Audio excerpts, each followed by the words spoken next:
This literally just came in today, and I am so surprised by how big this packaging is. For reference, here's an iPhone, here's an S22 Ultra, and here is a Pixel 6 Pro.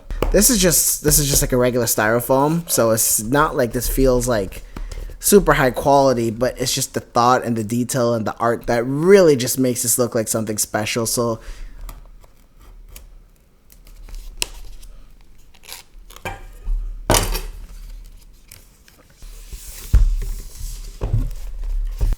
there you have it. It says, "For those who dare."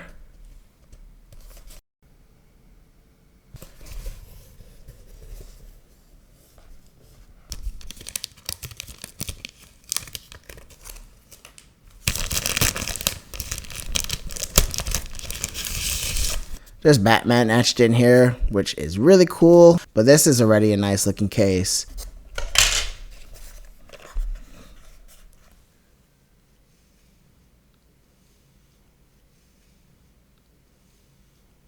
I like it.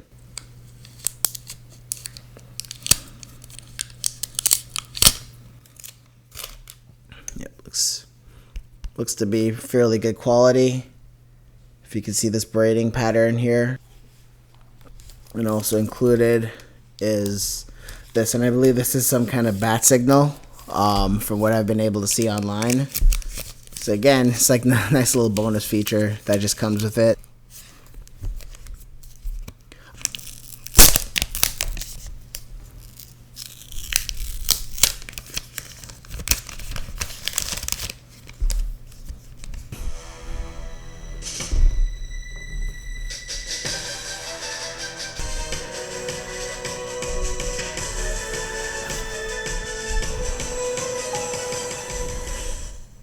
And there's a multicolor pattern here.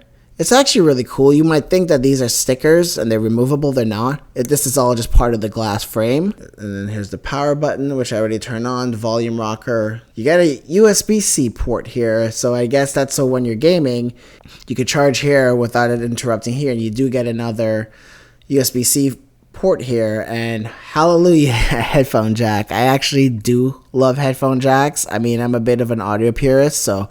Oh, you know what? Before I continue, let's see what the phone looks like with the case on it. You're not gonna get too much protection here, actually. Maybe just enough for me to find this usable. I'm not sure how I feel about this cutout here. It feels a little bit jagged when you're holding it. I'll see if I get used to that. Yeah, and this Batman logo, the way it's designed, really looks cool with this particular pattern that they got going on here. And this is a cool lock screen. It looks like it's animated. You can see the lightning in the background.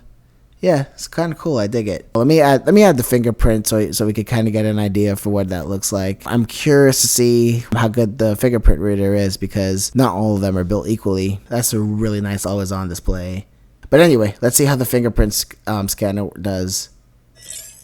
Okay, that could have been faster.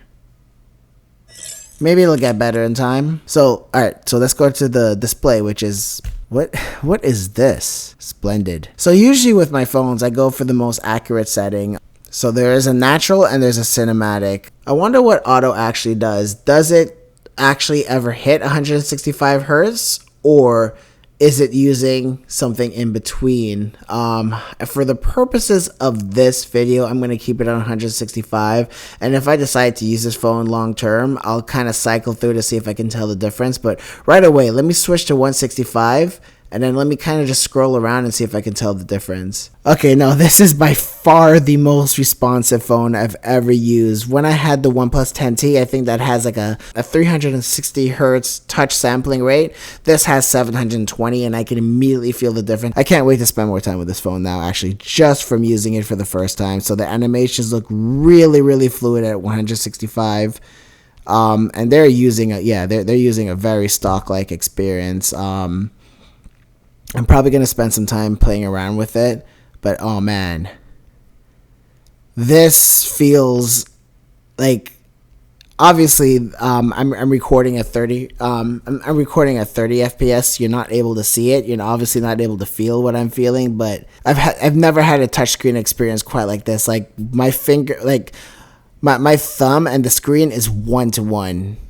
It's like lifelike. It's almost like if I'm actually using my thumb to move to move it around in real life. Like this is actually blowing me away. All right, maybe I'm overhyping this thing too much. Let me calm down a little bit. Privacy, advanced. All right, we're gonna spend some time in advanced. Edge tool. I do want to kind of spend some time with this. Nice. I actually use this a lot on my Samsung device, so I'll probably set this up later. Yeah, so I can just go in and add my apps. On my S22 Ultra, I utilize this a lot, and I like that there's predictive apps on the top right here. Double tap to launch camera, absolutely. One-handed mode, yes. Air triggers. And the air triggers, you can do squeeze for Google Assistant. So I actually kind of want to test a squeeze. Oh, it worked. So it looks like there's a double back tap. I would usually use this to bring down the notification shade, but that doesn't seem to be an option here. So just in terms of thickness, it's kind of hard to tell because there's a taper or like a curve. Not the screen, but on the sides there is a bit of a curve. It does make it a lot more ergonomic than the flat iPhone. This is much easier to hold in the hands. Kind of the same thing. They're going for more of a flat profile. This just sits nicely in my hand a lot more. And weight wise, I can tell that they might be closer than you might think. This is what the Pixel 7 Pro looks like versus the ROG Phone 6. I mean, this is a design focused phone, but it's designed for a specific audience in mind, and I tend to be one of those people. If from the gaming laptops I typically cover. So while I would say that the iPhone and the S22 Ultra are a little bit more utilitarian in terms of their design, and the Pixel goes for a bit of utilitarian design too, but it definitely stands out with this visor design too, which I have been liking. So it just depends on what you're into. I definitely like the design of this out of all of them, though. I like the ergonomics. It is a large phone, though. The screen definitely feels large. The largest screen out there right now is the S22 Ultra. Yeah, so the screen on the S22 Ultra still is a bit wider, but it looks like the ROG Phone 6 is a bit taller. I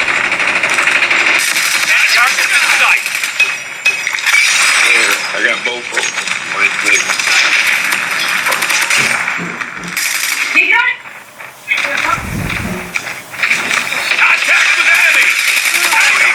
Yeah, I hope I covered enough here, but there could be follow-up videos.